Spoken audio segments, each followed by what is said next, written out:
Welcome to the regularly scheduled meeting of the Oklahoma City Planning Commission for Thursday, April the 11th. For those of you who don't come and see us every other Thursday, I'll give you a little bit of background about what's going on here. We will do a little bit of sort of what I call housekeeping here at the beginning, take care of a few things. As we call each case to be heard in turn, when we get to that portion of the docket, we'll ask the applicant to come forward, give us their name and address, tell us what it is they're here asking us for. We may or may not have questions of them.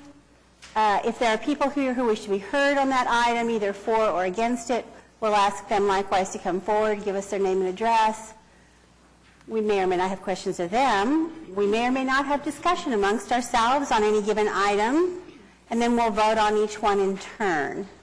If you have a cell phone with you, now's a great time to turn it off. I'm turning mine off. If there's an item on the agenda that you wish to speak to us about, you'll find a form like this on the table out in the hallway. If you'd fill it out, please, and give it to our clerk, that would be so helpful, both for process as we're going through and also for our records later, especially if we need to get in touch with you for any reason.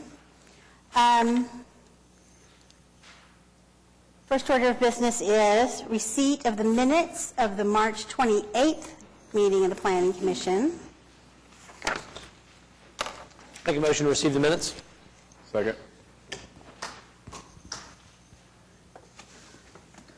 I have a motion and a second to receive the minutes of the March 28th meeting of the Oklahoma City Planning Commission. Would you cast your votes, please? They are received.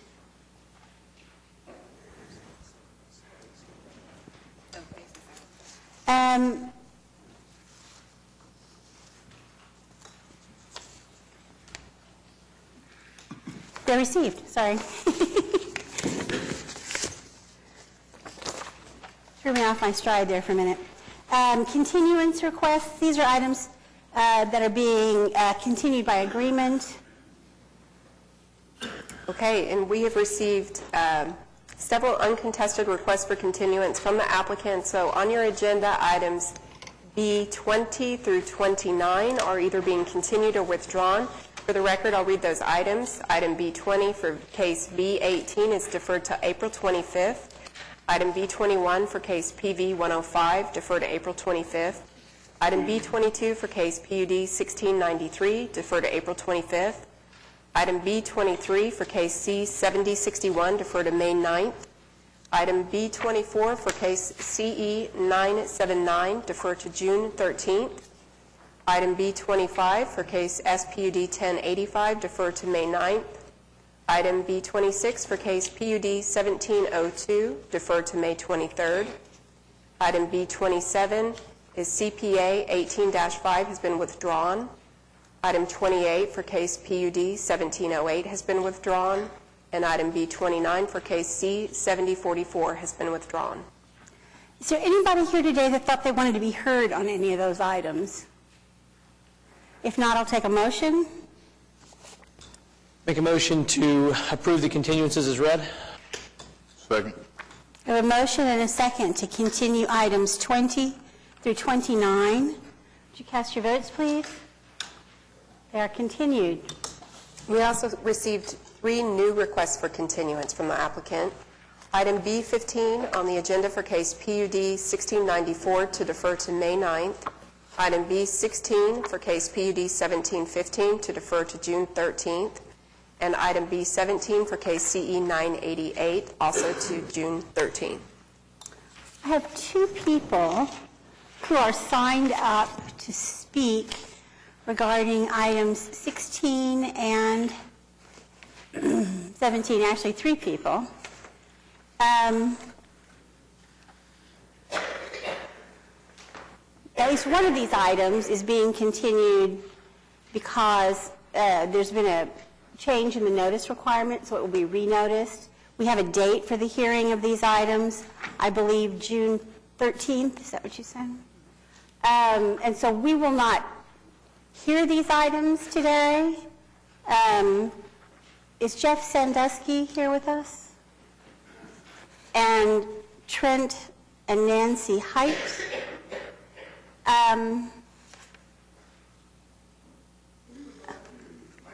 Come forward, please. Give us your name and address for the record.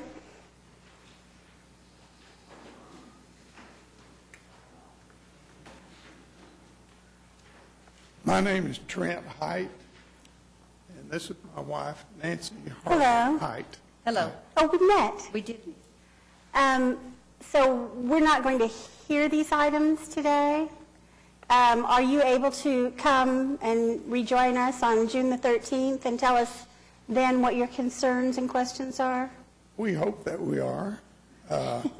We want to make a statement about this meeting that was called for today, and we understand it has been continued.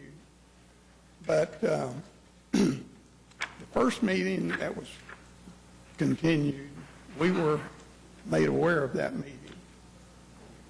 This meeting, we were not made aware of it by the city.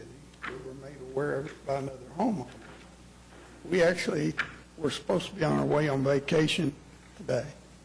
We canceled that because this meeting is important to us. My wife purchased this property many years ago. She's raised her family, and now her daughter is living in part of this property. And when we purchased this property, and she purchased it, there were covenants that we agreed to. She agreed to those covenants. The people that are proposing the PUD 1715 have purchased the property in that area recently and have sued us to change the covenants. And this doesn't seem right. It's like getting married and then someone suing all the people that are married because they've been married a certain time, and now you need to cancel your marriage when we want to start a new agreement. So I don't really understand the purpose of what the meeting was originally planned for, because we don't know, have we lost our covenants that we had on the property? Well, what I can tell you about that is that the City of Oklahoma City does not have a part to play in your restrictive covenants. Those are private contractual agreements between property owners. The city does not enforce them. They're not a party to them. So that piece of this whole puzzle and the development, we don't have a stake in that. We don't have any influence over it. We don't have any participation in it, and cannot, either approve or deny that process.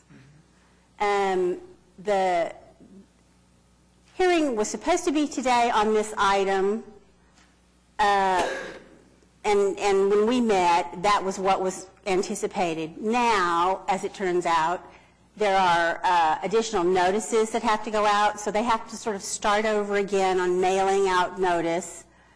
Were you not within the 300 feet? Absolutely, I am. So you did receive notice? Not today. Oh, not of the continuance, I see. My place backs up to the property that they are wanting to redo, or the development. If you want to give your name and address to that gentleman standing right there, I bet he will make absolutely sure that you receive notice of any additional continuances that might occur in this case. Do you Not that not we do continue that? that. I'm sorry? Does the city not always, if there's a continuance, notify We do not. the interested party? We do not remail notice, no. We don't do that. They're continued to a date certain as part of the process, and so no, they don't renotice. See, that is one of the things that kind of concerns us about this, is that we feel like the proposed developer is kind of intimidating the neighbors and us, and that we've been sued because we own the property in that area and work to pay for it. And then you keep continuing it, and like us, and everyone else, we have plans. We canceled the vacation to be here. We've got 10 grandchildren. we don't know what's going to happen on June 13th, really. And so it affects our life. We have peacefully enjoyed our property, and now our life is not peaceful because of this. I understand. I really do. Here's the thing. If you tell us whatever it is that you want to tell us today about the merits of this case, we're not going to hear this case until the middle of June. The impact of that, our ability to remember what you've told us and to keep that in mind is really, really diminished, I think. I think so. So if you can return on the 13th of June, I think that would really be much, much better. I can appreciate that, and I can accept that. One further question, and I appreciate everybody's time and the people that are here. But in the event that we are not allowed to be here because we have another case that we have to be out on, can a statement be read? Oh, absolutely. So would it be a good idea for the neighbors that are unable, some of the people live there are elderly, would that be a good idea then for them to mail their letter down next week? Absolutely, it would be a good idea. It would be a very good idea. Didn't we have a letter in our packet from you? You do. So, yes. You do. However, there were things revealed in that meeting I was in that I was not aware of, and probably most people are not aware. Well, I mean, do feel free to submit another with, whatever additional information you want. Absolutely. Thank you for your time. Thank you, and thank you for coming down. I know it's not an inconvenience. It is an inconvenience to do that, to come down here. Mr. Sandusky, did you have something you wanted to share with us? I'm sorry? Okay, thank you. Okay, so, tell me where we are.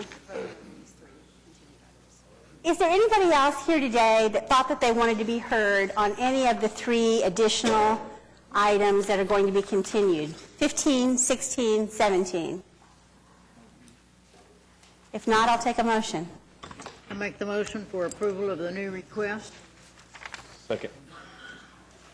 I have a motion and a second to continue items 15, 16, and 17. Cast your votes, please. They are continued.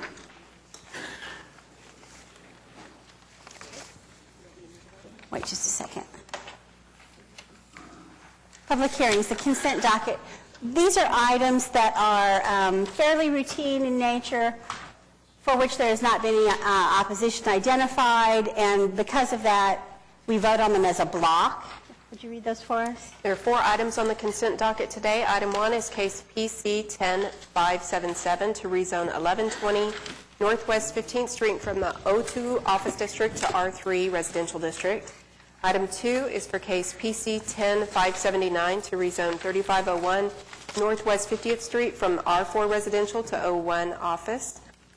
Item 3 is case C7062, the final plat of Mustang Ridge Phase 4. And item 4 is case C7063, the final plat of Castleberry Villas Addition, Section 2.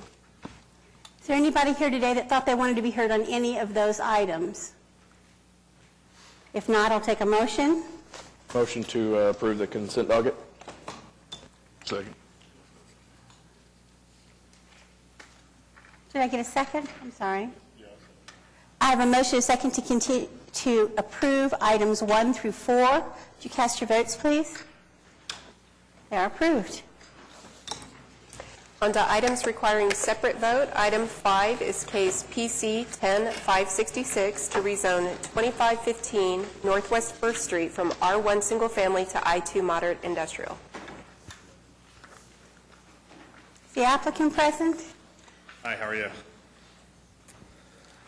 This is my second time up here for this same property, and I want to apologize in advance for my, ignorance when it came down to you asked me pretty clearly that I know the difference between I-1 and I-2, and I thought I did.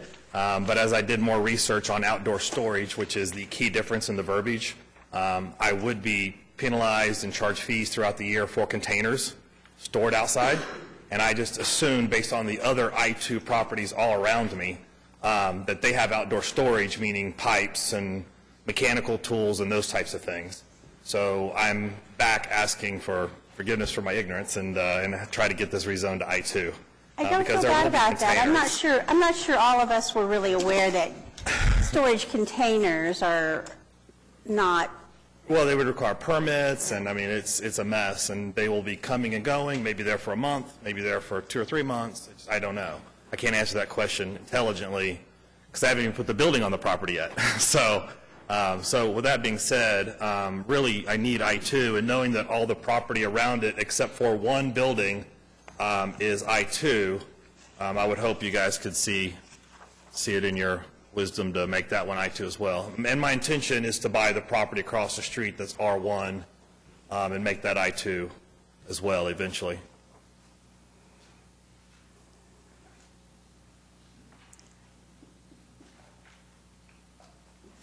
Commissioners, do we have any questions of the applicant? Is there anybody else here who wishes to be heard on this item today? If not, I'll take a motion. I'll make a motion to recommend approval. Second. Thank you, gentlemen. Thank you, ma'am. Ladies. I have a motion and a second to approve item number 5. Would you cast your votes, please? It is approved. Thank you, and I apologize again. I mean this in the nicest way possible. I hope we don't see you down here again. Fair enough. All right. Item number 6 is case SPUD 1115 to rezone 6610 South Shields Boulevard from I-2 moderate industrial and R1 single family to SPUD 1115. Is the applicant present?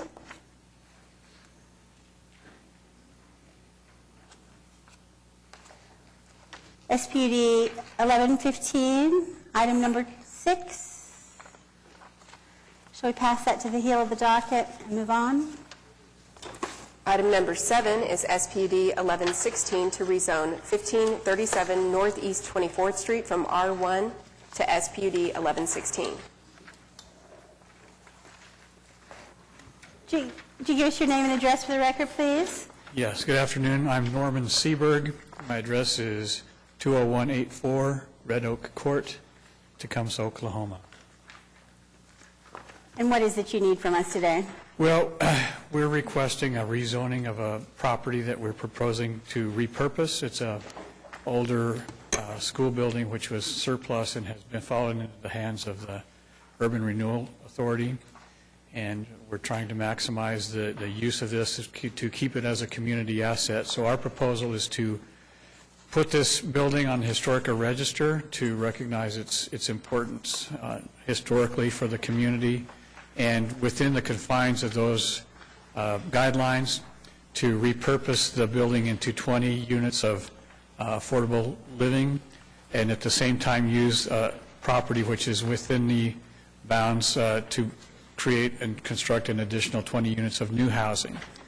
So we'll have community areas, and the current zoning doesn't allow for that, so that's why we're requesting the SPUD R4 zoning. I'd be happy to answer any questions. There's a technical evaluation. The staff's recommendation for approval is subject to the requirement that existing healthy mature trees within the setbacks shall be retained. Are you okay with that? Yes, ma'am. I think I hope our architect checked that. He did? Okay. So, yes, we're good with that. Typically, when you purchase property from Urban Renewal, that comes with a fairly significant laundry list of requirements. Has this been vetted by them? Have they gone through this plan with you and approved of what it is that you're intending to do with the property? You're talking about Okay. Commissioners, do we have any questions of the applicant?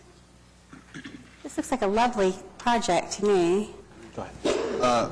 I've got one question. You guys have a minimum required parking spaces of 2 per dwelling unit? Is that much necessary? That seems like more than, I would think, typical for a senior living facility. Well, because probably the community spaces and to accommodate visitors, I think it's probably a little more than... Fair enough. That's a good answer. My question is, and one, I did meet with the developer. I think it's an awesome project, and I'm excited about it. I just had a question about the permitted uses on site, and one of them is fast food. What are the plans as far as... I think that was probably my, when I kind of went over an overview of the property and what we had intended. Because we view this as an asset to the community and because there will be existing families now living there, I thought kind of a coffee shop, co-working space where people could enjoy high-speed internet and kind of meet together. And it's always good to have some kind of food or something available under those circumstances.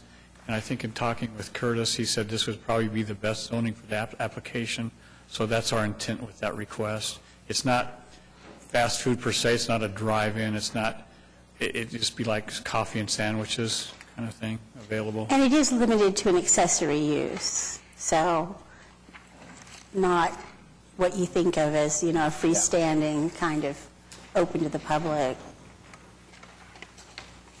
But there's no way in there's no way in the code, I guess, to be specific enough to say coffee shop or, you know, because under this, it could theoretically... It could be a sandwich shop. I'm not sure you would want to limit it further. What are you worried about it being? McDonald's? It can't be that because it's limited to an accessory use and can't, it's really not open to the public. I mean, I'm not sure they're going to, you know, put up a sign that says anybody else keep out, but it's really just for the use of the people who are utilizing the facility. That, I think, is covered. Yeah, that would have stubbed my toe, too. Yeah. Commissioners? Is there anybody else here who wish to be heard on this item today? If not, I'll take a motion. I move to approve item 7. Second. Oh, this is the one. Staff, this is the one that does not require a specific plan. Tell me about that. SPUDs don't have a specific plan requirement, just PUDs. Really? Okay. So how closely do you think that you will adhere to the site plan that you've attached? How likely are we to get what we're seeing? I anticipate very closely. This was arrived at in conjunction with our architect and urban renewal architect, and actually it resulted in a better idea, better concept. But the financing it's only there for the resident. It's for the affordable housing in the community area. I can't see that there would be enough business or anything to justify new construction for another purpose. So the reason we do specific plans is because very often for, I guess, larger developments, zoning is really a first step. And very often they haven't done, you know, all of the planning for how the site will lay out or their architectural vision, that kind of thing, which is the nature of my question. So we submit this to OFA in June, so there's not that much time for many changes. So it'll conform very closely to our concept. Okay. That makes me feel better. I'm Mike Little, co-developer from Shawnee, and we spoke, Cassie and her group, to the Public Works Department, and they were really pleased with the plan. And basically all they talked about was being able to hook up to the sewer, which we agreed to do the way they wanted to do that. So. Okay. Commissioners? Do I have a motion and a second already? I'm sorry. Would you cast your votes, please? It is approved. Thank you very much. Okay, we're on item 8. Yes. All right, skip one. Item 8 is SP 525, that's a special permit application to construct a telecommunication tower in the C3 district located at 401 Southeast 44th Street. Is the applicant present?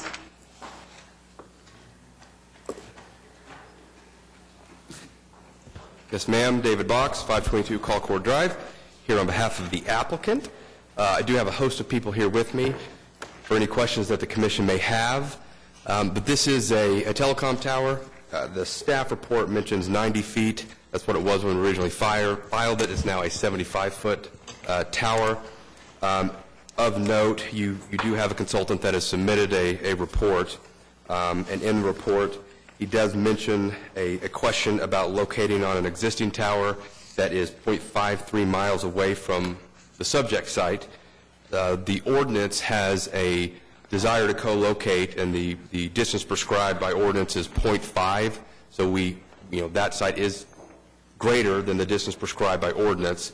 However, our RF engineer did look at that site initially before we moved forward on this, and it was rejected for RF reasons. And I'd be happy to have Romel come up here and explain that if you'd like to hear. I do want to address the 2 protest letters that you received. The first one was from an oil and gas company. They have an easement with some pipes or something. We understand that. Their rights are going to be superior. We're going to have to work within whatever it is they have in terms of what they have in the ground. So we do understand that. Secondly, there was a letter. Yes, ma'am. Can I stop you? In like 10 words or less, can you explain to me what for RF reasons means? You're talking line of sight or strength of signal or Boy, I'm going to let Romel do that. Okay, keep going. Okay. The other letter dealt with an individual who has a pacemaker and the concern that the tower could possibly interfere with her pacemaker. So at the outset, if you've all had a chance to read my brief that I submitted, it is worth noting that the ability to regulate the placement of these towers based upon the alleged health effects has been removed. It's not considered substantial evidence necessary to justify the denial of the placement of one of these towers. But moving past that, I think it's important to note what is really at concern. So I happen to know more about the concerns about RF than I ever thought I would because of our involvement with high voltage transmission lines.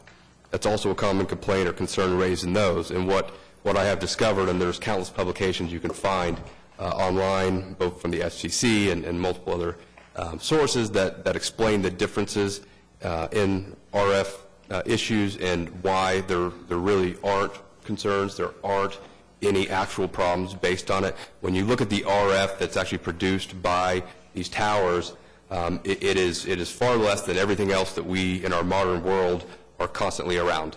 I think it was a baby monitor produces 10 times the RF frequency than this tower would. Primarily, when you think about this tower, the portion of the tower that would actually emit RF is going to be high in the air, and it dissipates rapidly as you move away from it. Same holds true for a high voltage transmission line.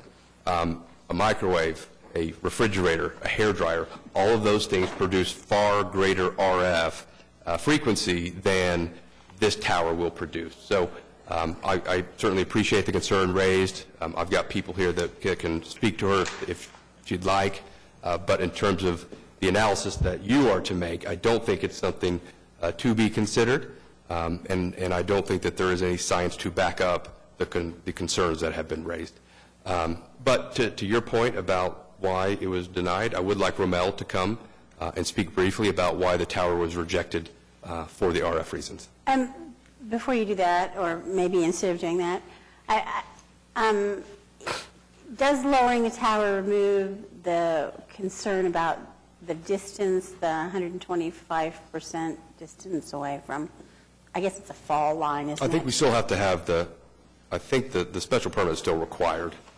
You know, the way the ordinance is written is there's a litany of things. If you meet each and every one of them, it's a use by right in most districts. If you fail to meet just one of them, then the route is here through a special permit process. My question is, I guess, do you meet that one now that you're down to 75 No, I still feet? think we have to have it. Okay. Okay. Would you like to hear from Romel? If you can answer in 10 words or less, I really don't want to hear very much about it. I just want to know if it's what the RF obstacle is. Good afternoon, Commissioners. Romel Give me your Ilagan. name and address. Romel Ilagan, 2413 Northwest 197th Street. Thank you. So I am the Senior RF Engineer for T-Mobile, for the responsible for designing the network for Oklahoma City. So when we did the search ring and the site objective for this site, we really factored in 3 existing sites to offload. As already mentioned, this is a capacity site, and when I looked at the existing power, we prefer a location that is equidistant to all the target sites to offload, rather than closer to one of the existing instead of all 3, to have the optimal impact of offloading the capacity. So we designed the ring to search for candidate on that premise that it is equidistant to all the sites that we are targeting to help. And that's the ring is on the corner of Shields and Southwest 44. A little background on the area. We had one site that came in 2016 on the northwest of where the ring is now, and when we turned it up on air, it's already one of our highest congesting sites. So the area really is very busy in terms of traffic demand. Okay, thank you. Thank you. Does anybody else have any questions of our engineer? No. I have a question, but this is more generally related to our ability to consider, I suppose, the health effects of RF. My understanding is based on the, yeah, please. It's based on the federal law. That's one thing that you cannot inquire into. Okay. So I understand we've got a protestant that's probably going to talk about that. Unfortunately, and I don't want to precede their concerns, but federal law does not allow us to consider the health effects of RF at this level. Thank you. I do have a couple of people who are signed up to speak on this item. One is Ms. Nancy Howard, and we have a letter from her. Are you here? You want to come forward?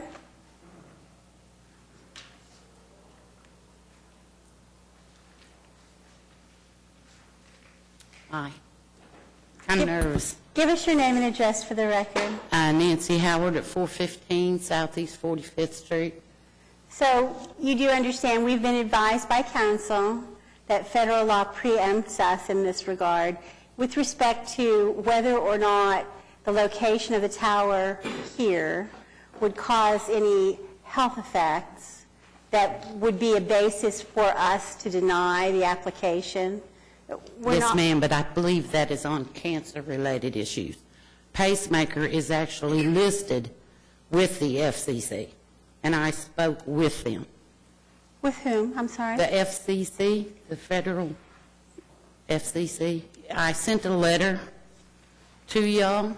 Yes. States what the FCC says on pacemakers. You see, I'm so nervous. I'm sorry. No, you're all right. Just take your time. Mine's an older pacemaker. Mine was put in 1993. I'm probably the oldest pacemaker you have in this city. All the newer pacemakers have filters on them to help regulate when you get next to anything electronic that could interfere. And we're told to move away from that. But I can't move away from it if I live there. Within 50 meters of a 100-foot tower is the highest microelectronic fallout, and that is the interference, and it explains to you on the one that I sent y'all. I sent you one that'll be this, and it is what is the FCC's policy on radio frequencies warning signs, and below it is the FCC's electronic cardiac pacemakers, and I'm very nervous. I'm sorry, I'm stuttering. Just take your time. Pacemakers.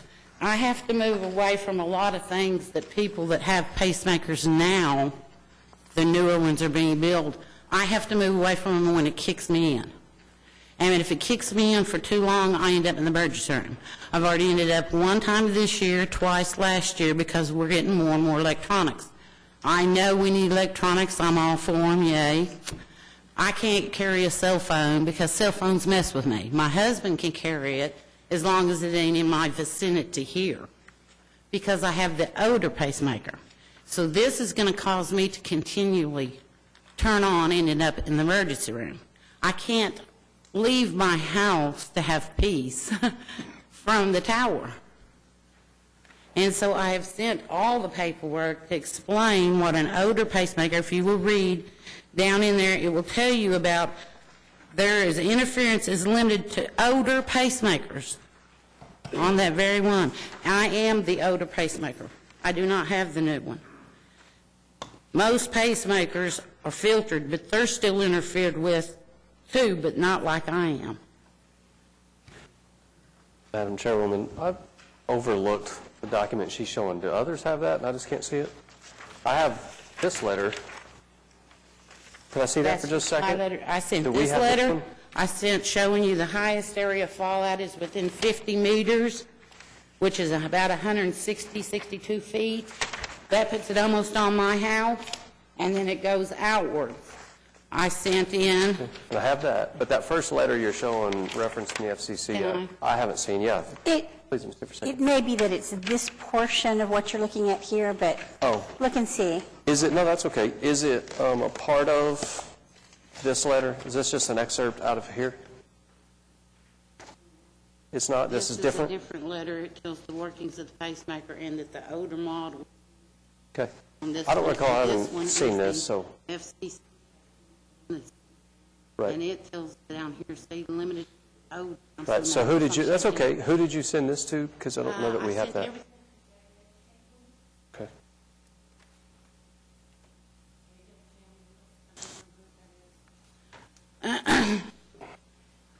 I'm sorry. And this is the one that shows you the distance.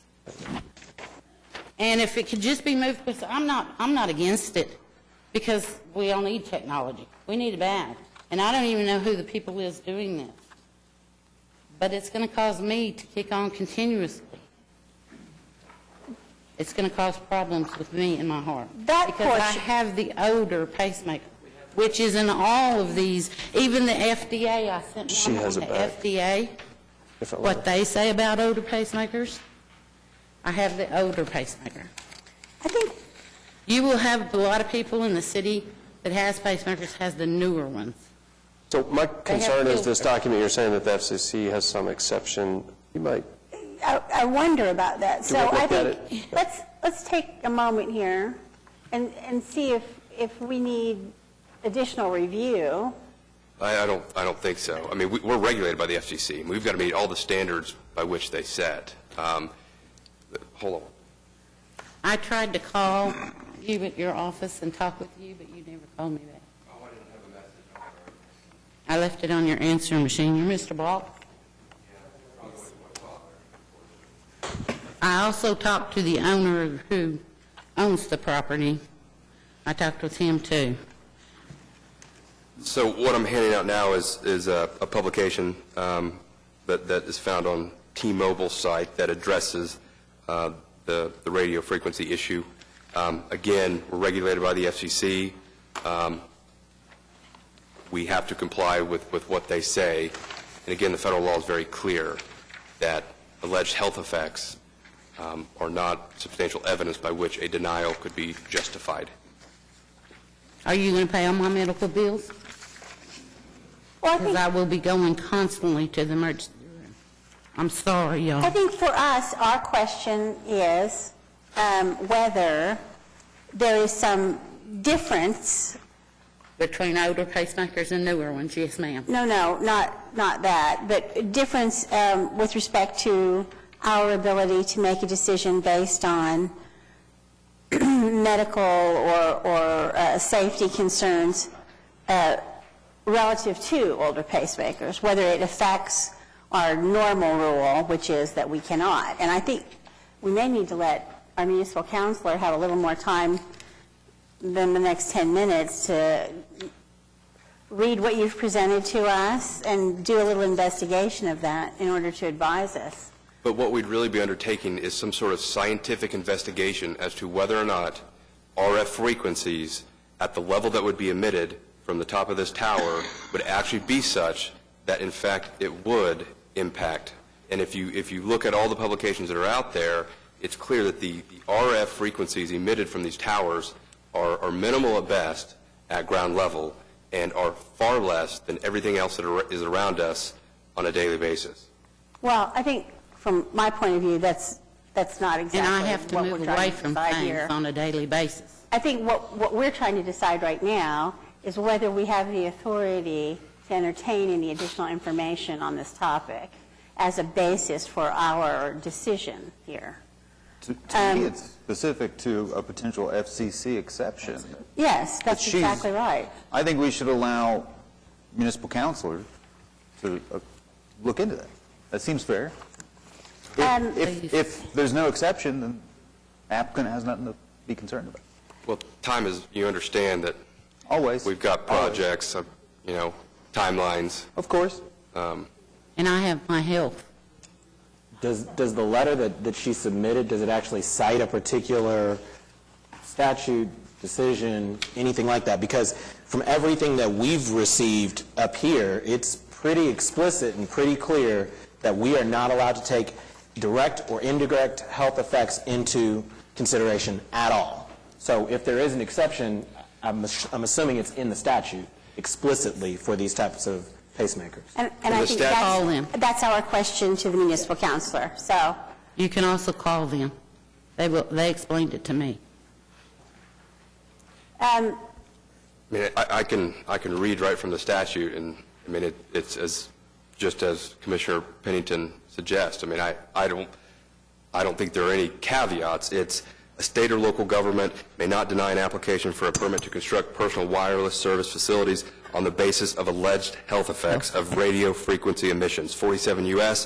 332 sub C sub 7 sub B sub 4. But that is for cancer. That's a very specific That is legal for question. emission cancer. We have counsel here for that purpose. I'm not willing to make a decision, on the fly that there aren't any other provisions of the statute that apply here. That's what he's for.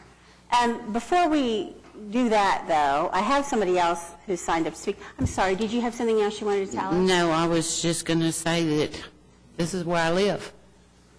That the tower, if it was actually taller, like 200 foot, it would miss my house and come down at an angle like this, because that's how it does, is the pie shape. So it would miss me.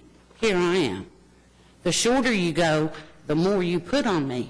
And where is your house, my client? Right. I can't. Here, I can show you on the piece of paper. Sir, I'm sorry.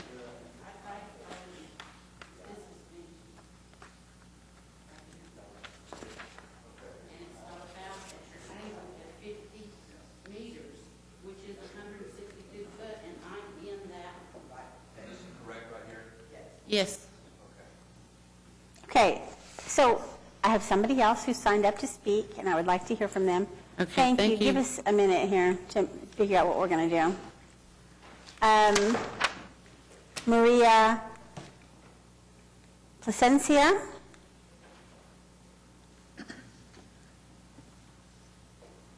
I hope I didn't butcher that too badly. Give us your name and address for the record. It's 401 Southeast 44th Street. I just agree with her on all the points that she's saying. I don't want the tower. The decision becomes to you guys, but I'm with her. I mean, it doesn't seem normal, but later on in life, I don't want to get sick of anything like cancer or anything like that. So I'm with her, 100%. Thank you. I think probably that is the kind of general medical concern that we're all very sure we cannot take into consideration, but thank you. Thank you so much. Okay, so I think what I'm inclined to do here is to continue this item. I've asked Municipal Councilor whether a few minutes, if we pass it to the end of the docket, would be sufficient. He says no. I think we're going to need to continue this case and give him the opportunity to determine whether, in fact, there is any exception that may apply here that would permit us to consider health effects in this very limited case. Anybody feel differently? If not, then I'll take a motion. I make a motion to continue this case to for 2 weeks, to the next meeting. Does that seem sufficient? Second. Could I, if I may, if we're going to take 2 weeks, could we get, what we're typically presented with in these packets every time these cases come forward is the brief that was prepared by Williams, Box, Forshee, and Bullard. It would be spectacular if we could have more overarching brief from staff on these issues, because I think, as we've seen, we're going to see more cases like this. Right. And it would be great to know if there's something that more broadly captures what we need to understand relative to our position here, as opposed to what Mr. Box and his associates deemed appropriate for us to read. That'd be fine. We can get that out to you. And if we find that there are exceptions, it would be great to have a concise list of those potential exceptions for the future. So yes, I make a motion to continue. Second. I have a motion and a second to continue item number 8 for 2 weeks or until our next 25th, April the 25th. Would you cast your votes, please? It's continued. Item 9 is case V19. That's a variance to the subdivision regulations, Article 5, Section 5.7.3.c, for an extension to not extend sewer. Hello, my name is Jeremy Shavitz, 1525 Northwest 176th Street, Edmond, Oklahoma, 73012. It's you again. Yes, ma'am, I'm back. What a troublemaker you are. Hopefully for the last time. We have one more meeting for other rezoning.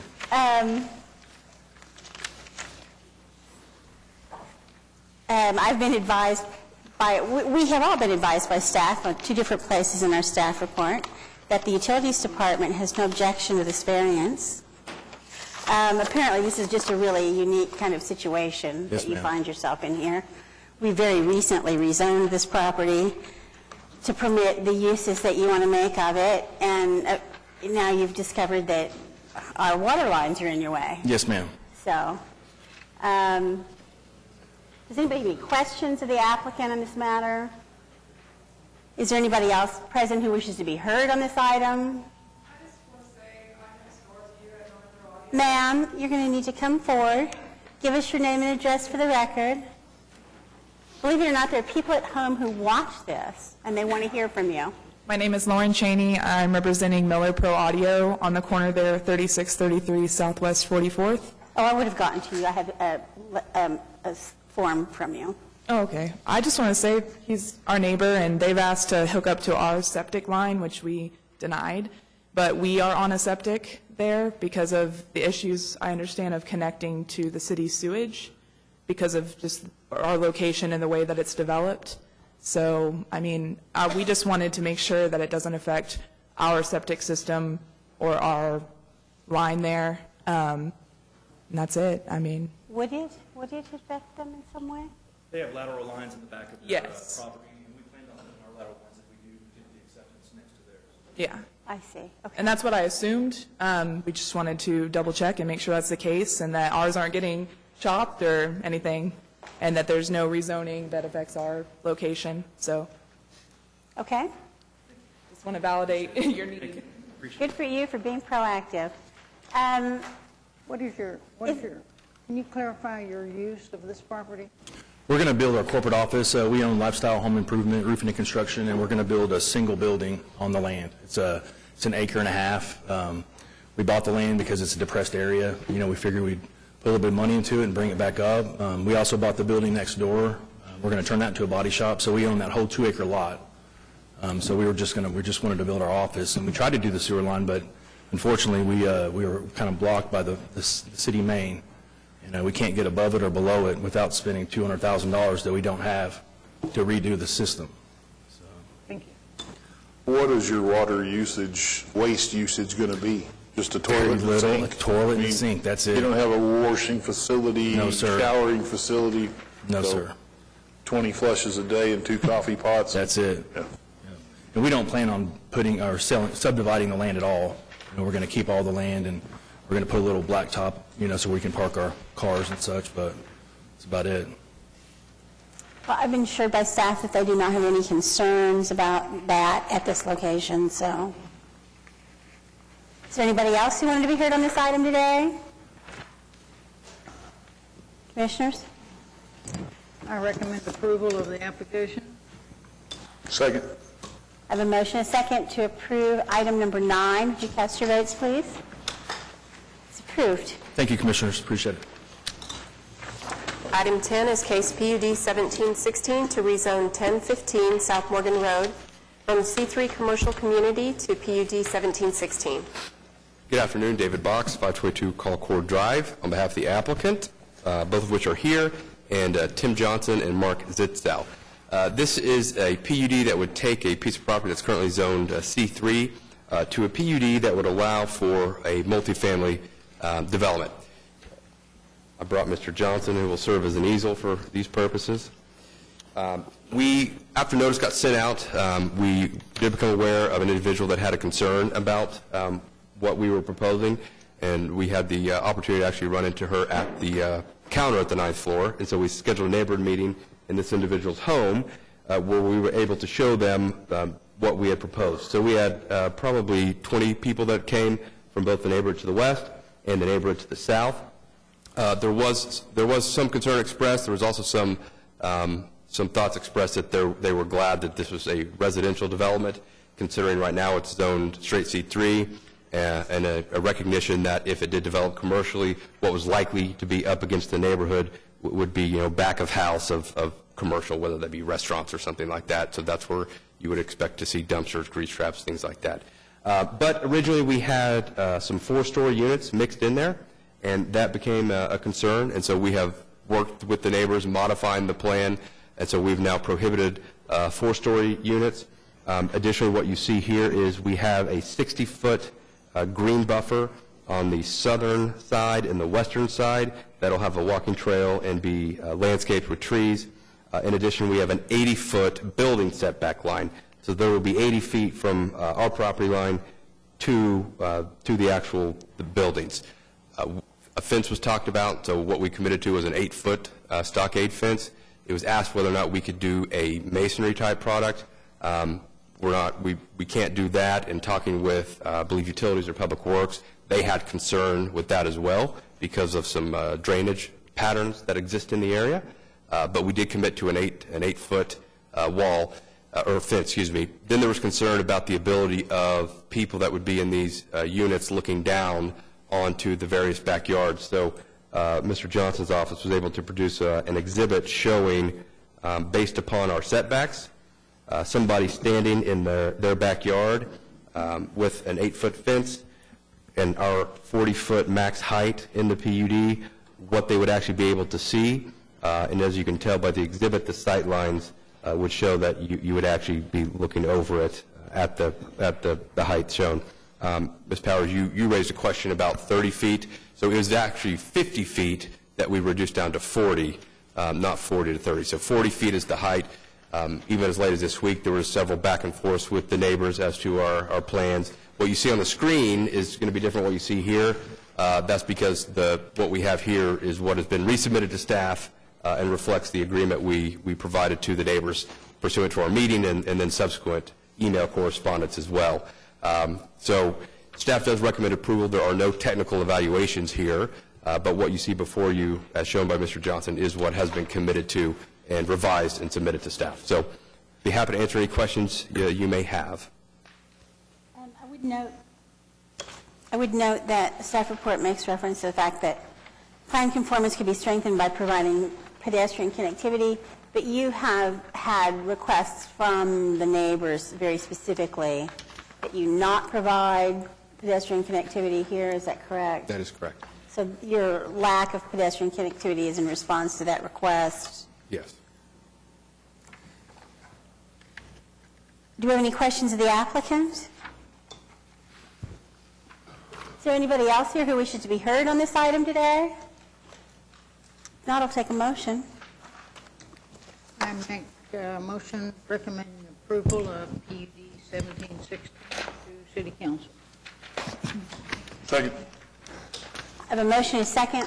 Oh, I'm sorry. I have a motion and a second to approve item number 10. Would you cast your votes, please? It is approved.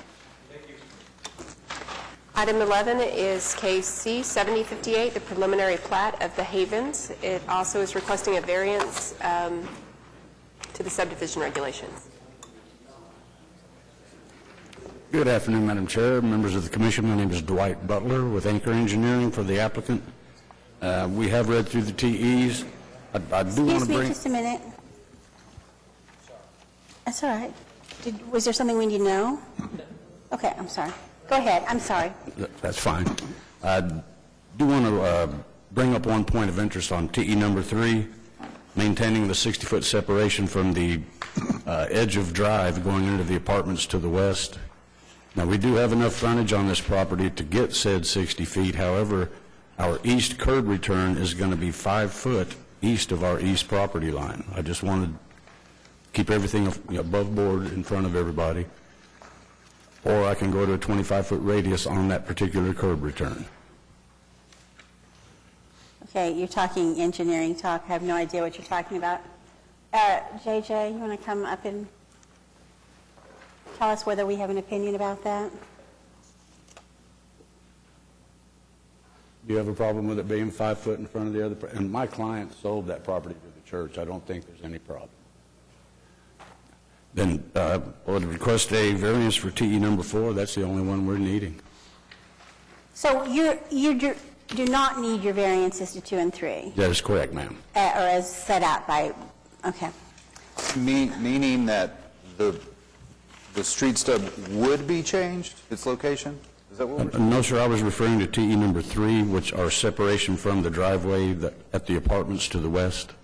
But we can meet the 60-foot and the 110-foot with no problem. I mean, we don't need variances to TE number 2 or 3, understanding that my curb return is, in fact, going to be slightly in front of the property to the east.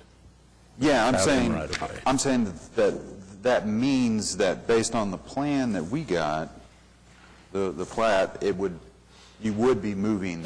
Yes, sir. It would be straightening it out just a little bit instead of that nice little. I like to put curves in streets. Well, number 2 here says that you would align it with Harvard Avenue, right?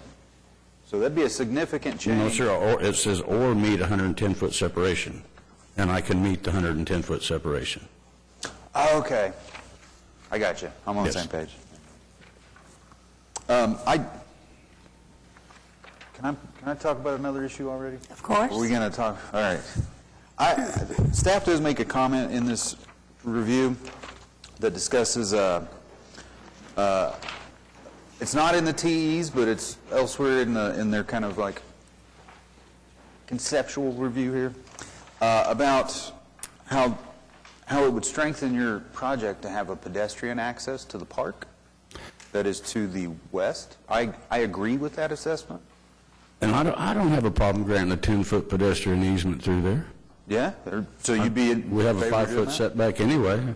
I'd hate to put a neighborhood next to a park and require them to walk all the way out to 16th and around. And I was on the site and didn't see a park. But if there's one over there, I'm more than happy to grant access to it. Okay. I mean, we've got the water park right over at the corner of 16th and Meridian. I'm pretty sure they'll be playing there first. But if there's truly a park there, I don't want to keep the kids out. Don't fence me out like the old commercial said. Okay. Yeah. Shall we make that a TE then? It seems like the applicant's comfortable with that, so I'd like to.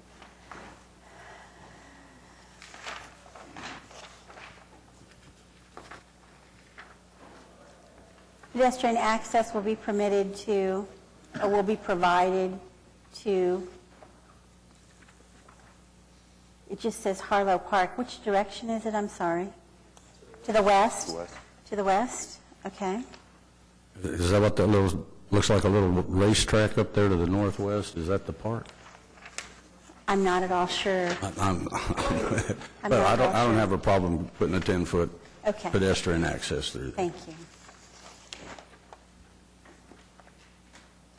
Is there anybody else here who wishes to be heard on this item today? Commissioners? Can somebody give me a recap as to where we are on these TEs? They do not need the variances that are set out in TEs number 2 and 3. They are, in fact, going to meet the requirements of the offset set out in TE number 2. What's happening to 3? Beg your pardon? What's happening to TE number 3? They are No, also we- meeting the we can- You're meeting the requirement there as well. But they do need a variance to the requirement for a street stub to the north. Yes, ma'am. So that's where we are. And they're in agreement with TE number 1 and our new TE number 5, essentially? Yes. Okay. Okay.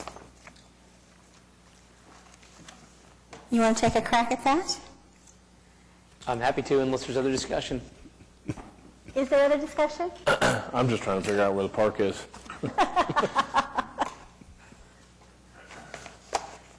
I see there's a good size one there at 16th and Meridian on the southeast corner. That's not what we're talking about though, right? Oh, okay. Looks kind of like a walking trail type of deal. Okay, yeah, that makes sense. Okay. Go for it. Okay, I'll make a motion to approve item 11, C7058, subject to the technical evaluations 1, 2, 3, and 4, because you can meet them. No, sir. No, not 4. 4 is the variance we were requesting. Okay, so we're eliminating TE4. No, sir, Or we're T3. requesting a variance. Oh, yes, TE 2 and 3 go away. They're going to meet them. They're gonna- We're not eliminating them. We're We're leaving accepting them, yes. Yeah. Okay, well, I'll just deal with the variance first. So Good idea. I'll make a motion to approve the variance for item number 11, C7058, with the variance to section 5.3.1D5 of the subdivision regulation. Second. I have a motion, a second, to approve the variance to item number 11. Would you cast your votes, please? It is approved. Okay, then with that out of the way, again, I'm just making sure I'm doing this right. Because they're meeting these, they're just staying as is. Right. Yeah, so Plus, we're adding one. plus we're adding the 1. Okay, so I'll make a motion to approve the application, item number 11, C7058, including the technical evaluations, adding TE number 5, which will require a 10-foot pedestrian access to the parcel to the west. Yes, sir. Second is amended. I have a motion, a second, to approve item number 11, subject to the TEs, including our newly articulated TE number 5. Would you cast your votes, please? It is approved. Thank you very much. Item 12 is case C7060, the preliminary plat of Annecy, and it does require a variance to the subdivision regulations. David Box, 522 Colcord Drive. With me is the applicant, Mr. Bill Roberts, and the civil engineer, Ernie Ish. This is a preliminary plat. It is already zoned R1 single family. We did have the opportunity to meet with the neighborhood to the east. We appeared at their HOA meeting a couple weeks ago, presented the plat. We're there to answer any questions. There was no concerns raised. To my knowledge, there is no protest that has been filed. We do agree with all of the TEs. However, we do need variance on TE number 2. The reason being, what this development will be is a private gated community, but kind of unlike other gated communities, the applicant's actually going to be constructing a masonry wall around all 4 sides due to the nature of the product that he intends to develop there. When you look at the plat, what should strike you is, even though it's zoned R1, he's not coming in with 6,000 square foot lots. These are much larger lots. His price point that he intends to hit is very high. That's why you see estate-style lots. And because of the nature of it being private streets and gated and a masonry wall around it, the connectivity doesn't work. Therefore, we would ask for a variance pursuant to TE number 2.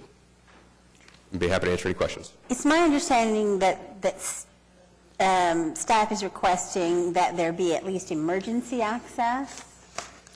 I have not seen that request. I think the question with respect to connectivity as far as, vehicular connectivity or even pedestrian connectivity for private streets to public streets is something that they're willing to live with, but they need that emergency access. So they haven't sent that to our civil. What I'll tell you is we have both of our entrances are actually divided, median divided boulevard entries, which technically count as 2. So we really have 4 points of access. When Mr. Ish was dealing back and forth with staff, we have not been apprised of any, but if somebody wants, I haven't heard of any fire or safety issue on that. Now, the question came up is what would be required just to eliminate the variance, and that would be a connection to the street stub to the west, but you could put up a crash gate there to control access, but the connection would still be there and the variance wouldn't be required. So because we don't want to break in that wall is the thing. And to my knowledge, I don't think fire has raised any issues, again, because each entrance is a divided median boulevard entry that operate. Fire provided no objection in our staff report. Okay, and that was my understanding. And so any crash gate typically is because of an issue related to the fire marshal's office having a concern, and it has been our understanding that there is no concern. Okay. Commissioners, do you have any questions of the applicant? I have a question for planning on this. And it's a tangent, and it's not something I'm going to hold this item up with today, but I want to think about this for the future. I know a lot of times in a lot of our districts, we require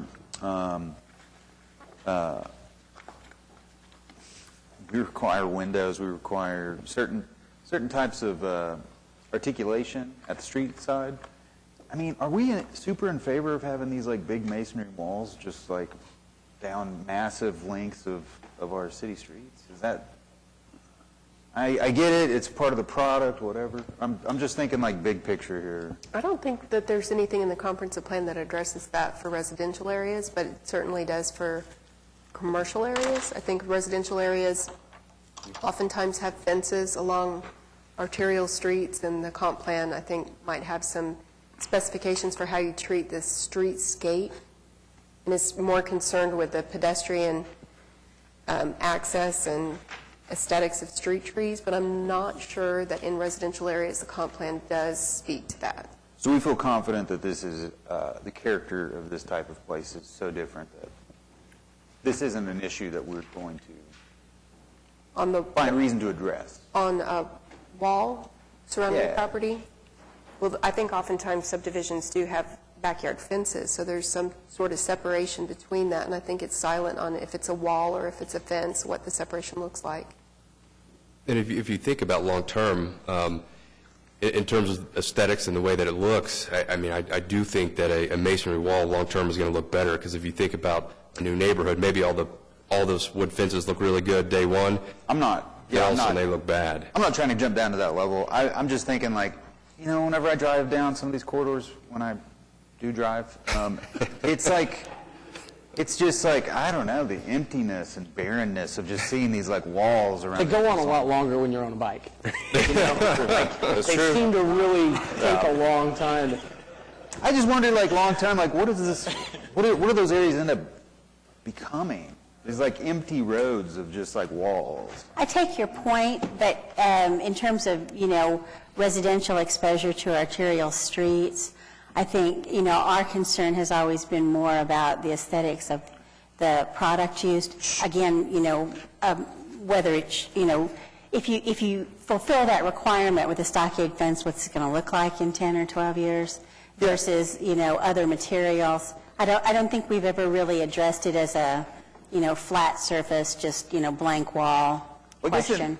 In these cases, I always look back to history and like, what did we used to do before this was our answer? And I feel like there's probably something, like we did it in a really nice way before, because we didn't always used to do this, is my point. Anyway. History I'd like like to the think history of about Oklahoma City, or are we talking like, ancient Roman times? Mesopotamia? No, history of Oklahoma City. 1800s? Well, I mean, so if you look at the history of Oklahoma City in older neighborhoods, what you can see drive are around and see. rotting stockade fences. No, I mean like, what did we do besides fences? Oh. And I think we buffered neighborhoods with commercial. That's right. And Sure. walkable, I mean, that's, Sure. look at the core. That's all I'm saying. We'll think big picture on this. I like it. Anyway, I'm done. I'm just happy to know that you drive. Very rarely, and I hate it. Okay, is there anybody else here who wishes to be heard on this item? We do require a variance in this case. I'm sorry, yes, we do have somebody here. Hello, Mr. Gilbertson, my elevator buddy. Jim Gilbertson, 6,000 Northwest 151st Terrace. And I have a question regarding the development and the drainage. Our property backs up to the common area, the drainage area at Amber Run and 151st Terrace. And what is this development going to do to the floodplain in that drainage area? Will that be addressed? Extensively, I'm sure. You want to speak to that, Mr. Ish? Ernie Ish, Ish and Associates. There will be 4 landscape ponds developed in that large common area through there that will accomplish stormwater detention as well as provide an amenity for the residents of our neighborhood. So we will control the stormwater coming down that main creek. The other question you may answer is, what is CA-B? What common area, what type of common area is that? As I said, that's an open space common area where we will provide pond dams. There are already 2 small farm ponds in there that will be improved and 2 additional ponds constructed. So it will be primarily for drainage. In addition, we'll have a pedestrian trail all the way around that common area and have other amenities developed within the common area. Do you intend to leave a lot of the trees or to take down all the trees in that common area? We'll clear the trees needed to develop the ponds. Specimen trees we'll attempt to leave in place, and specifically below the lower dam down closer to 150th Street, there'll be more trees left in that area that will be undisturbed. So you don't believe it will increase the floodplain north of 150th? No, sir. That answers my questions. I appreciate y'all very much. Mr. Gilbertson, I have your contact information here. I will provide it to staff, ask them to contact you and give you contact information for Public Works so that as this moves forward, you'll be able to kind of monitor how that works, the stormwater drainage Yes. Okay. process. Yes. Okay? Okay. Yes, ma'am. Thank you. Anybody else? Commissioners? We need a variance. There's no further discussion. I'll make a motion first to approve the variance for item 12, C7060, a variance to section 5.3.1D.5 of the subdivision regulations. Second. I have a motion and a second to approve the variance to item number 12. Would you cast your votes, please? It's approved. Make a motion to approve item 12, C7060. Second. Subject to the technical evaluations. I have a motion and a second to approve item number 12, subject to technical evaluations. Would you cast your votes, please? It is approved. Item 13 is case SP 524. It's a special permit to operate a mining and processing business located at 15201 South MacArthur Boulevard. Blaine Nice, 100 North Broadway, for the applicant. This is a special permit for mining. The State Department of Mines has approved their application, and staff recommends approval of this. We're going to comply with all the ordinances, and I'd ask that you approve this. There is already a mining operation in this area, and we've received no protest. A question for staff. Do we actually involve ourselves in the reclamation plan, or is that something that's preempted by state law, or how does it work? That's all monitored by the state.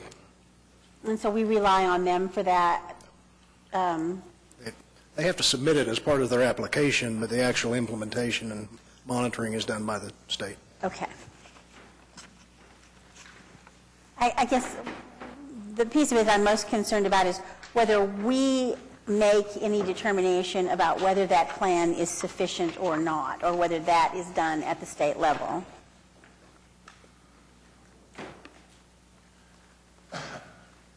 We've seen several. They're all very similar with reseeding and covering with topsoil, and they're all very generic. Okay. I certainly would not offer myself as any kind of expert on this topic. So, do we have any questions of the applicant? Is there anyone else present here today who wishes to be heard on this item? If not, I'll take a motion. I have a question. How long does a hole this big take to dig? How long what? Does a hole this big take to dig? I mean, you're digging up 60 feet deep and however many acres it is, that's... Well, it's 55 acres of actual mining. I think the site's 60 acres. How long, I couldn't tell you. I think it's probably in phases, so I'm not sure of that. I apologize, I can't tell you. I'm just 10 years, 50 years? Curious question. Well, I think the life of the mine, I think in the application with the state is approximately 60 years. That's what it says, as I recall.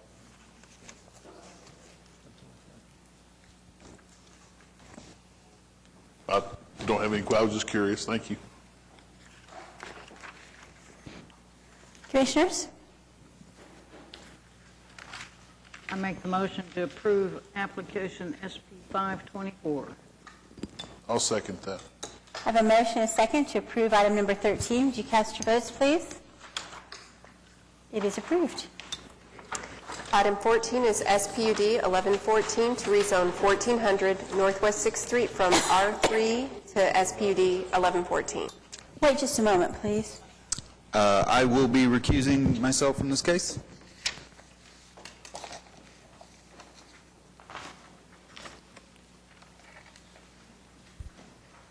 You do not look like Cambria Smith to me.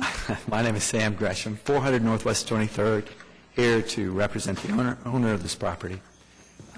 The request here is for a duplex on a site that's zoned currently R3, although the land area is 3,500 feet as opposed to the minimum requirement for a lot size of 5,000 square feet for a duplex on this site. We've asked that the setbacks be made zero on both the street frontages. We're on a corner.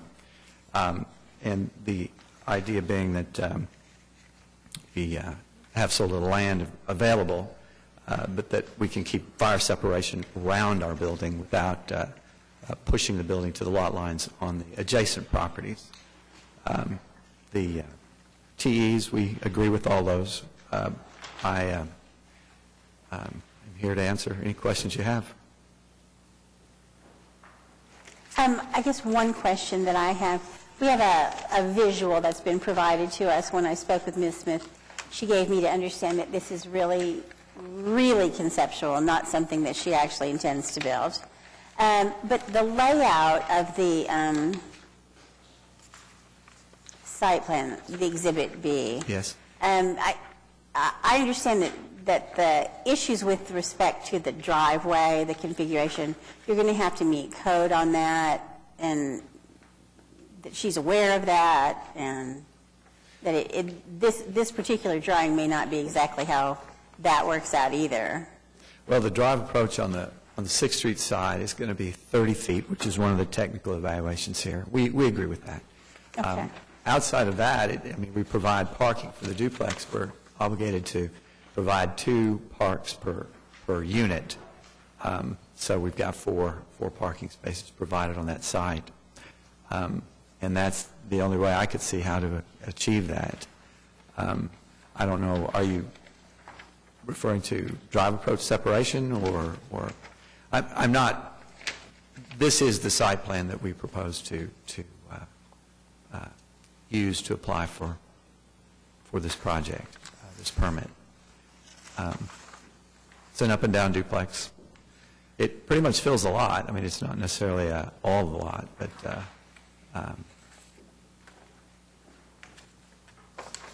So the comment that it cannot taper wider on the right-of-way does not interfere with your site plan? taper wider on the right-of-way.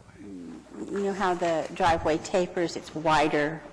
It widens in the right-of-way. I see what you're saying. It actually would interfere with our use because our maneuvering space is going to be confined by that. But is it not required that we just have a 30-foot maximum drive approach?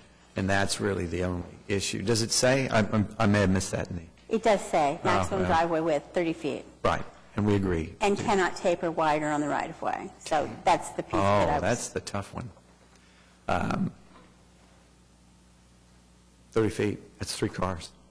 We can shrink it up. I'm sure that would be 10 feet, 10 feet, 10 feet for each car. So we can accomplish that, yes.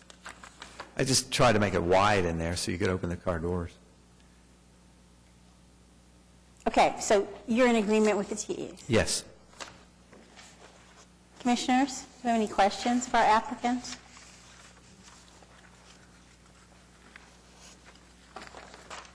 there anybody here today who wants to be heard on this item?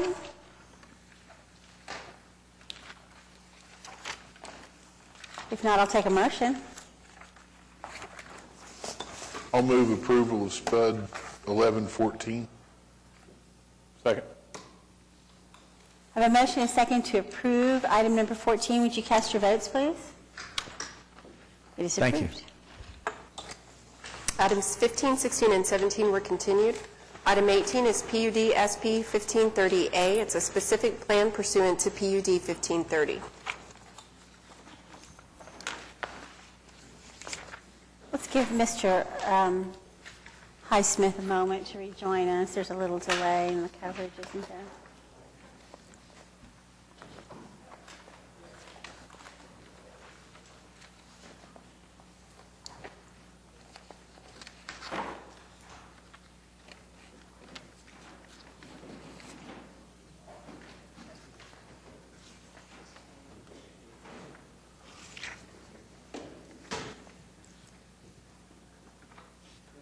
Go ahead.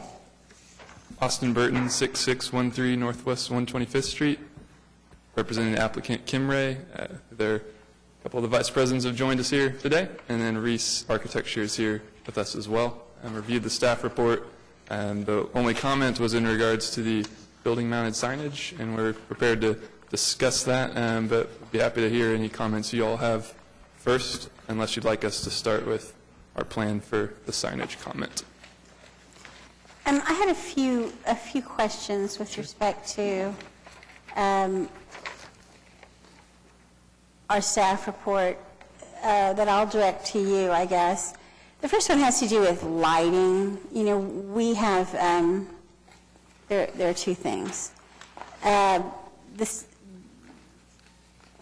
specific plan indicates that the maximum light pole height will be 21.5 feet. I unfortunately have had the experience before of having light pole heights set and then have those poles mounted on bollards so that they, you know, gain 2-3 feet.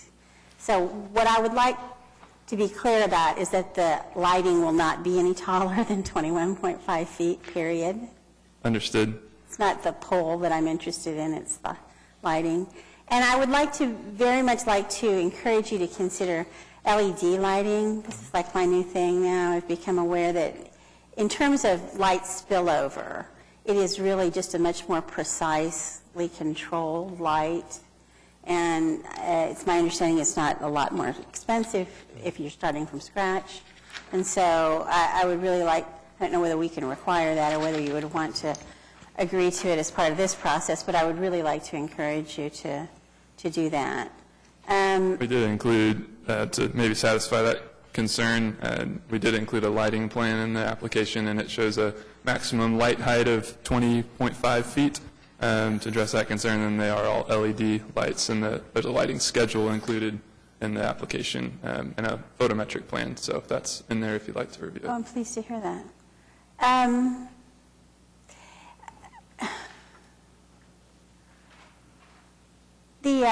The screening regulations have language in there that makes me a little bit nervous. It says that screening is not required along the north and west property boundaries due to these areas not being developed residentially.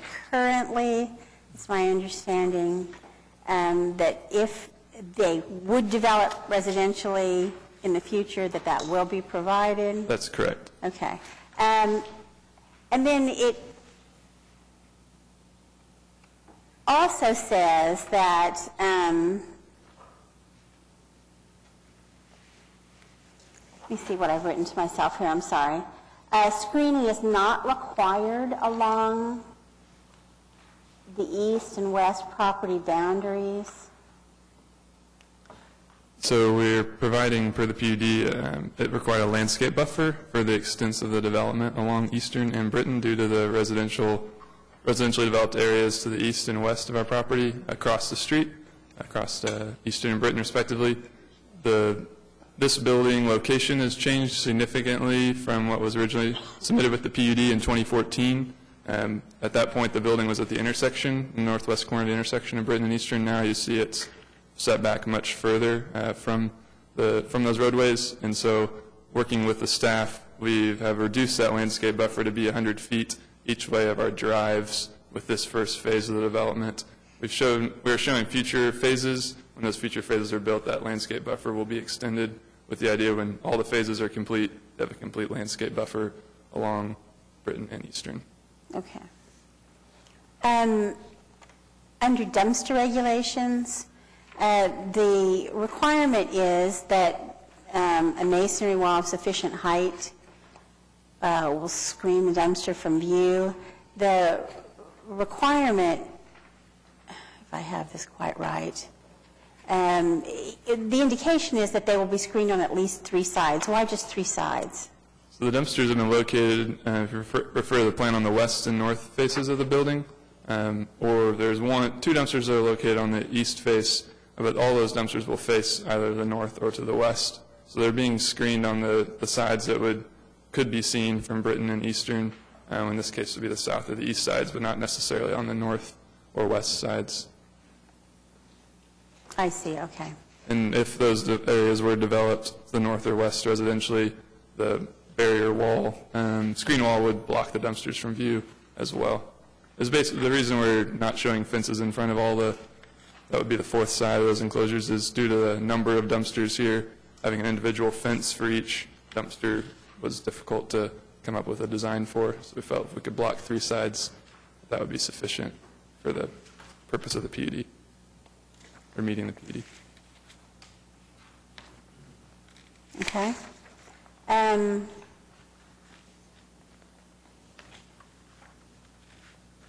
I didn't understand, under the parking regulations, there's a statement that the central plant has been designated as an accessory building. I didn't quite understand that. Sure.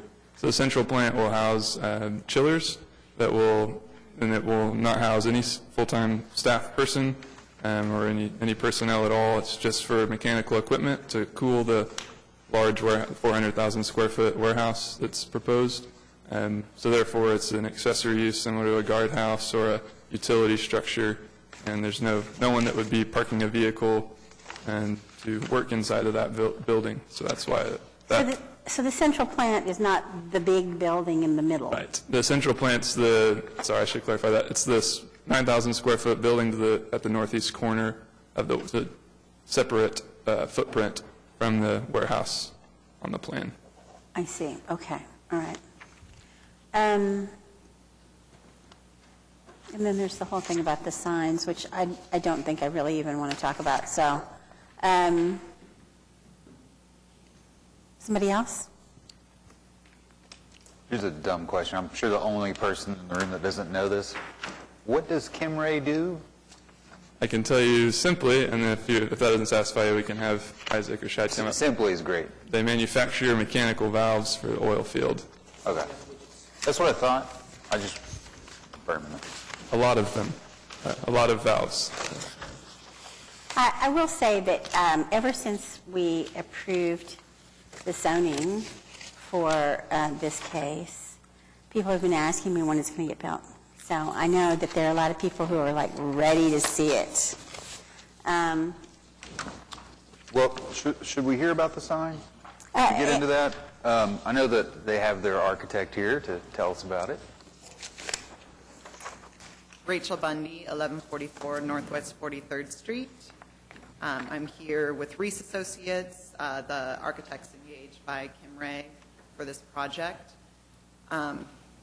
We designed the entryway signs. We have a monument sign at each entrance, Eastern and Britton Road, and then we have some large signage at the main entrance of the building. The design that the thought behind the design is that Kim Ray is actually a trademarked logo. The logo was developed in 1948 by Garmin Kimmel, and he engineered and designed the logo.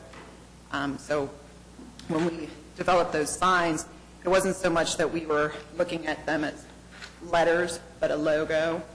There aren't any really allowable references to the size of a logo in the PUD, and we didn't really find that in the municipal code either. But we wanted to speak with you all about it. The signs at the roads are not really as big of a concern for us as far as reducing the signs of the lettering. The sign at the entry is an important piece to the owner to really just kind of celebrate their company and to help their employees be kind of proud of the company and where they work as they're walking in. We did include an image of the entry so you can see the Kim Ray logo there. And it's almost intended more to be like a sculptural metal piece than just a sign. But the issue is under the PUD, letters cannot be greater or taller than 24 inches at the road or taller than 48 inches at the building. So the one at the building is, if you look at where the sign is at the entrance to the southern road, is over 1,300 feet. To the road to the east, it's over 1,500 feet set back from those roads and over 2,000 feet from the intersection. So we just wanted to kind of explain where the design came from and see if there was any consideration or thoughts about how to possibly pursue this. So could you clarify real quick? You said that, maybe I want to make sure I heard right. There's not necessarily a concern from the applicant on reducing the size at the roads, but they want to keep the larger side at the entry? Correct. What is the difference between the road and the entry? Like what is, where's the entry? I guess it's more of an architectural piece at the building. If you look at the... One second, if you don't mind. I think when she says the entry, it's like right in the middle of the property at the building. Okay. So not we're talking about the one interior to the property. Interior, at the building entrance. Well, I mean, before we belabor this too much, it seems to me if we reduce them at the street side and it meets the original PUD, I don't have a problem with the sign being bigger at the building. I mean, it's so far inside. I'd look to everybody else to win. So long as that's in line with the language of the PUD, because it's not within our purview here, in my opinion. Our municipal counselor can say something different if she disagrees, but I don't believe it would be within our purview at this position to alter the terms of the PUD. We're simply here to ensure that they meet those requirements, and if they don't, then we can't approve a specific plan. There's a process by which a variance could be sought or a rezoning application could be filed that would satisfy that. So bureaucratically, it sounds like, and I'm going to trust Scott because he knows this stuff. Mr. Cravens, could I ask one question? So the PUD is written stating, no letters taller than 48 inches at the building itself. But if you consider it a logo rather than a letter, is there any different interpretation. If Subway comes in and puts an application, I just have to say that because there's a drink in front. Is it on there? If they come in and put an application, this word right here, Subway, is their logo. That is the same thing on a sign.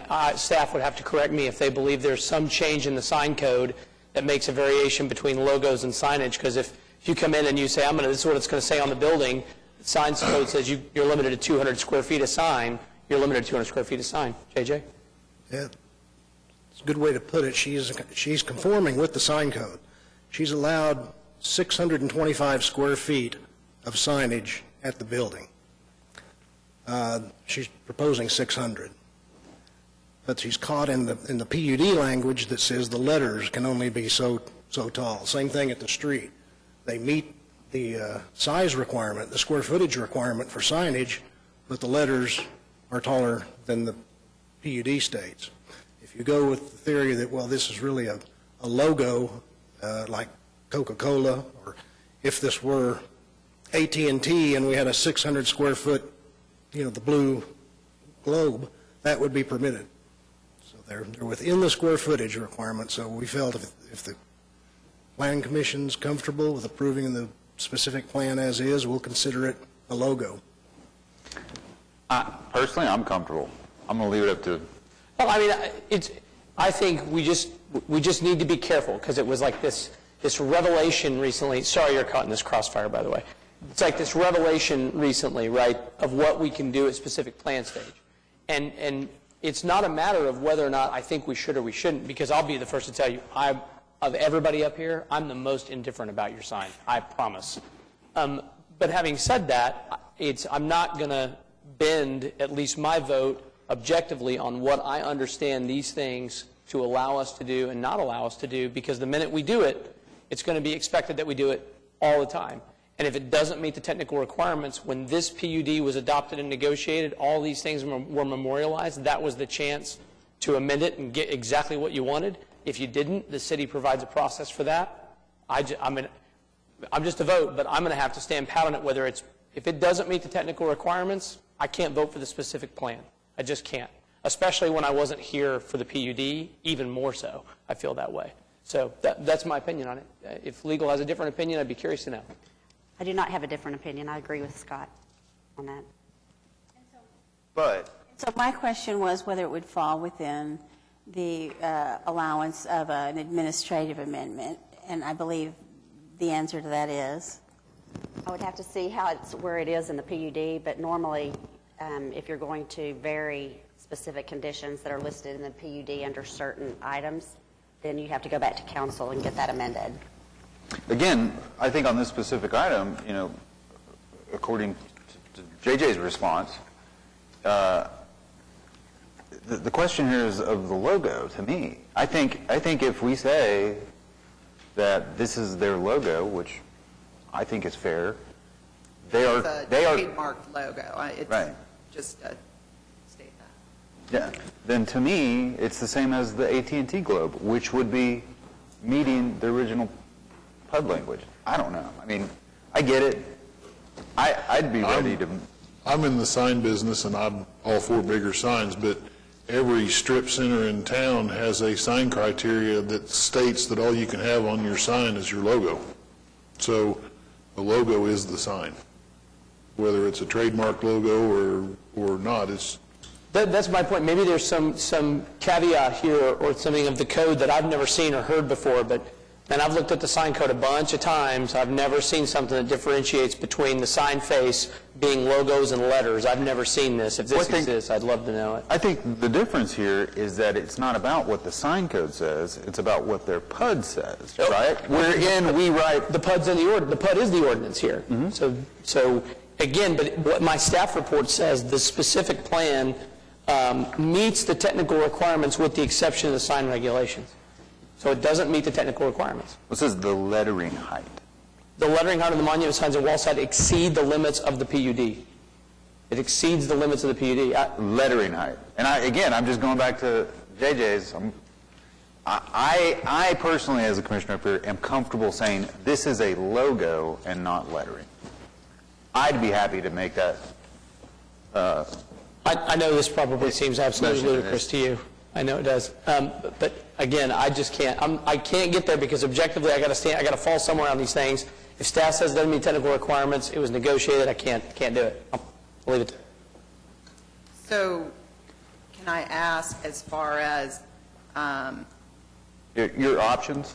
options, if there are any options as far as, I don't know, the process to amend the PUD or the signage or a variance? I'm just wondering if there are any steps that could be looked at or considered. Unfortunately, I think you may be looking at amending the PUD, and because I'm not sure that you can go and get a variance for things that were negotiated and agreed through the PUD process. So, I was going to throw out, due to the PUD being 5 years old now, we have worked with staff and had 2 small amendments, administrative amendments to the PUD already, so we could work with them. I think the council mentioned that there's a % change requirement, so that would be 20% is typically the maximum amount you can change a quantity or a numeric requirement in the PUD, so that may be a holdup. well, so that was the nature of my question to her, and the answer is sort of maybe, I think.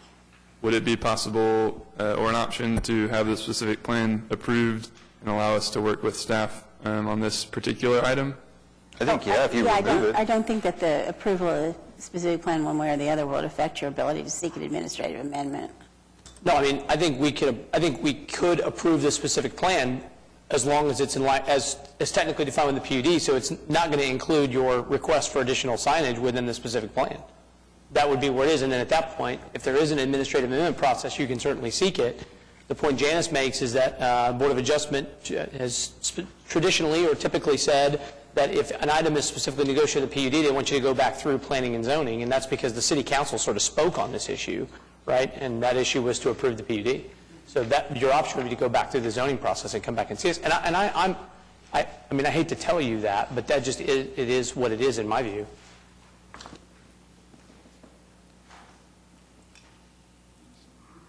Thank you. Did you have something else you wanted to say about that, or? You guys can just say, we'll build a smaller sign. That's an option. Anybody else have anything to contribute on this topic? Just to clarify, the administrative ability of staff is to approve things within 20%. So they could go up to 20% larger on the size of the letters and still technically be able to conform with the PUD. Could they apply for a whole new sign application, in theory? Like if they just scrapped everything and they wanted to go somewhere and say, we want some signs and go to the Board of Adjustment type of deal? No. No? Okay. I really think in terms of your options are administrative amendment, possibly, versus amending PUD, which is, what it is. I think we're prepared we would ask for your vote on the specific plan as it is and in compliance with the plan department comment, and understanding that we'll take care of that, whether through administrative amendment or see council for a variance. I understand those are our options. So as a technical matter, I guess, to staff, the question is, how will we go about approving the specific plan with the understanding that not what they have presented, but what the PUD provides is what will prevail with respect to signage? From our perspective, if we need to modify and reduce the signs of the letters in order to meet the intent of the PUD, we'll make that revision. Thank you. That's the chair's asking a great question. So how do we craft this motion? Can we approve the specific plan, or do we need to continue until they can represent it? What is our protocol here? Because this is you can approve the specific plan if they will bring us another one of the new sign exhibit that meets the PUD. A motion to approve the specific plan subject to a reduction to the sign requirements as outlined in the PUD. Is that something to the effect of how you would word that? Second. Let me ask if there's, first of all, anybody else here who would like to weigh in on this matter today? If not, I've got a motion and a second. Would you cast your votes, please? It is approved.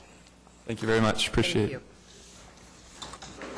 Item 19 is SPUD SP 1050A. It's a specific plan for SPUD 1050. Sam Gresham, 400 Northwest 23rd, here to represent the owner.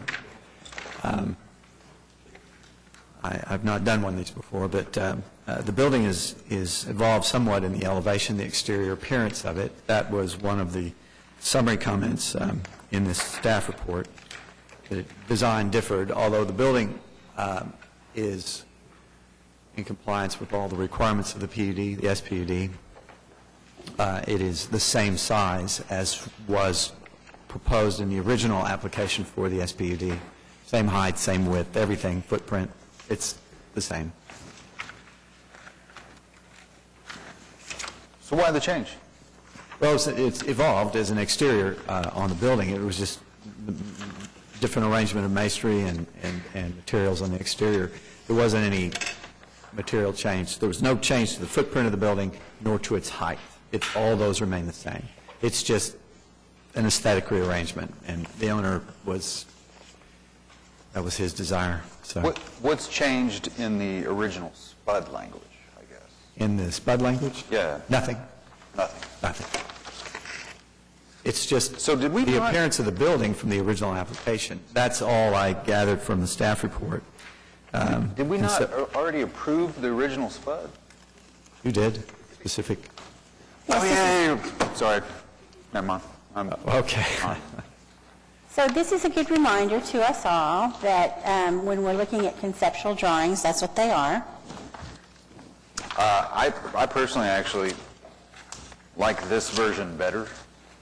I thought the original had lacked a lot. I think the Will have to owner be did that designed. other one. But, yeah. And I would just remind you that that is sort of equally irrelevant to me saying that I like the original one better. So, is there anybody else here who wants to be heard on this item today? Do I have a motion? I'll make a motion to approve the specific plan for SPUD SP 1050A, finding that it meets the technical requirements of SPUD 1050. Second. I have a motion and a second to approve item number 19. Would you cast your votes, please? It is approved. Thank you very much. Matt, you're not going to vote? Thank you, thank you, thank you. Okay. We're going to circle back around to item number 6 to see if the applicant has arrived for that case.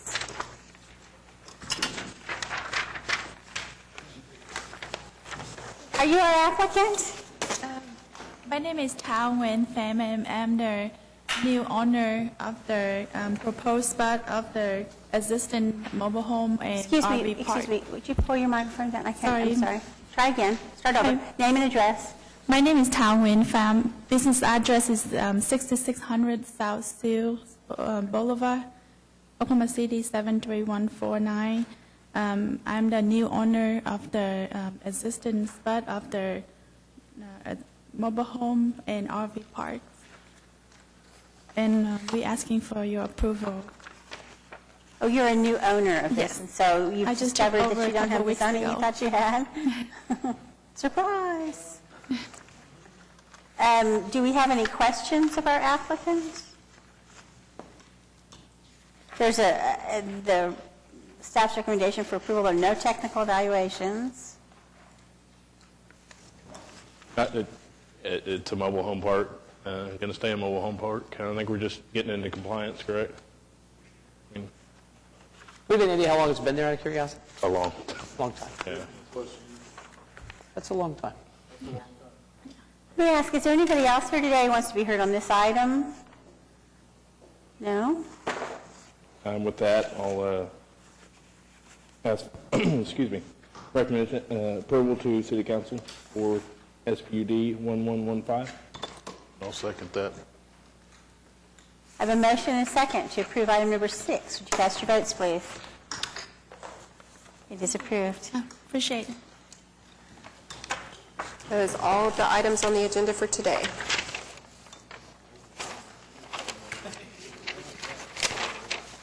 Okay. Additional items, communications and reports. Planning Commission committees, Planning Commission members. You guys are already gone. Planning Department, Development Services Department, Municipal Counselor's Office, Citizens to be heard, other business. I'll take a motion to adjourn. So moved.